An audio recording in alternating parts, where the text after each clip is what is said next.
I was going to do a review for the Curse of Carnage issue 2 the other day. I had everything recorded, and while the video was processing with my really shitty editing software, which I'm going to try to get away from using because it just sucks and it really hurts the quality of the videos, my laptop crashed. And the more I started thinking about it, the more I really wasn't happy with the video, with the quality of it, with myself in the video. So I'm just going to scrap the entire thing, and we're just going to start it over from right here. So it's taken me forever to do this because, one, I got sick, and two, it took me forever to get my copy of Scream: The Curse of Carnage issue 2. But I'm sure you've seen in the beginning of this video, we have one more very important matter to attend to first. This is Cassius.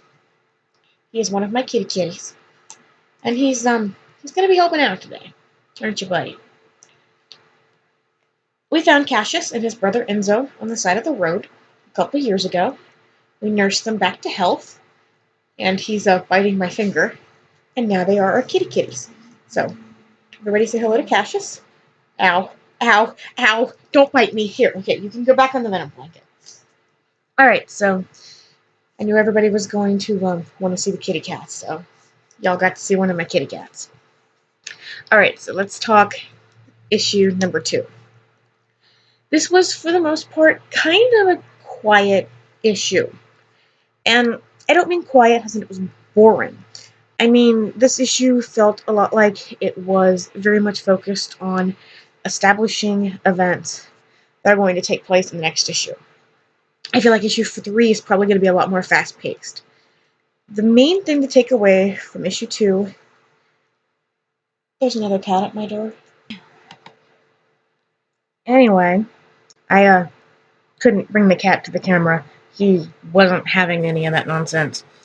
Anyway, the biggest takeaway that I got from issue number 2 is that no matter where Andy goes, she's not safe. And no matter what she does, she's not going to feel safe because of where in issue 2, I think the two biggest events of it is in the beginning, the reveal that Andy's mom, who had came back at the end of issue 1, that it was fake. It was all bullshit. Very shortly into this first issue, Andy's mom kind of like bubbles away and turns into one of these same fish symbiote-like creatures that's been hunting her. Which, I think we all knew that. I mean, come on. We all knew that. But it kind of begs the question of how these creatures and how Big Mother, who gets revealed at the end of the issue, how they know what Andy's mom looks like. And it kind of makes me curious about what actually happened to Andy's actual mom, like her real mom.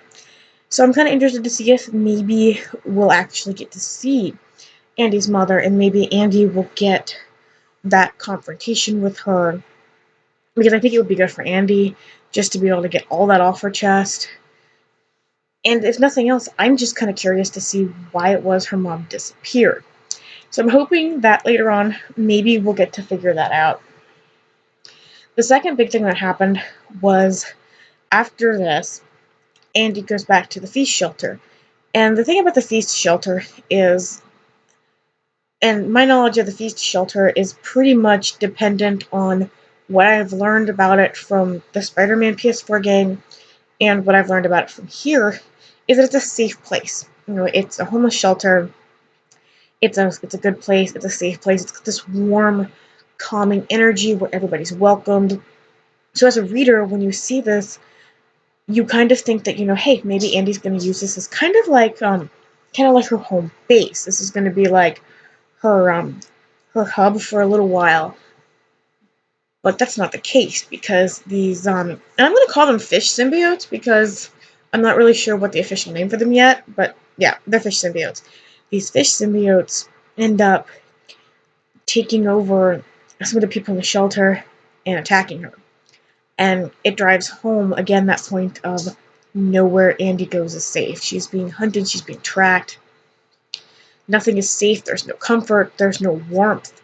And this one place that all of us kind of assumed would be safe for her isn't. And of course, Null's back. Not that he ever left, not that any of us expected him to leave. But we get to a point where Scream gets under Null's influence again. And there's about 2 pages where everything she's speaking is in ancient Clintar. Would it be ancient Clintar or ancient Clintarian?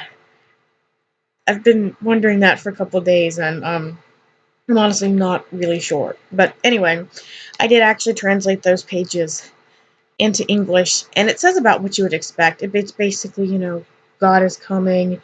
He's gonna, kill everybody. You'll bow before him, and the standard stuff that pretty much everybody says while they're under Null's influence. And while Scream's under Null's influence, Andy gets to see Null, and she gets to see what happens. And the issue ends with Andy knowing more about Null and knowing that God is indeed coming. And that's how the issue ends. So I've got very high hopes for issue 3. I feel like where issue 2 did a really good job of getting us an established plot line, where issue 1 was kind of like a, hey, here's how Andy's been since the events of Absolute Carnage, here's what's happened, and then issue 2 is kind of like, hey, here's what's going to be happening. And at the very end of issue 2, we get to finally see what Big Mother looks like. And I'm definitely interested to see if she's going to make more of an appearance in issue 3. I think she probably will. So yeah, that's basically my thoughts on issue 2. I'm very excited for issue 3. It comes out on January 29th. And I'm hoping that issue 3 will have, we get more action, we get more of those, the psychological elements that we've got going on with Andy, where she feels isolated, she's alone. And really all she has is Scream. That's the only consistency that's ever been in Andy's life is symbiotes. So I'm really interested to see how that's going to develop and how that's going to affect her character.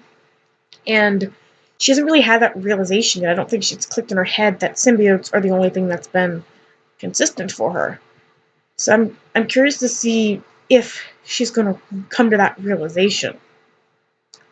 She's still not really accepting of the fact that she's a symbiote host again. It's kind of a reluctant acceptance. It's kind of one of those, yeah, this is a thing that happened and I can't really do anything about it. So I'm curious to see how her and Scream's bonding is going to go. If this is going to end with, Andy trying to make Scream leave, or is Andy going to embrace that she's hosting a symbiote again? So excited to see what the rest of this run's gonna hold,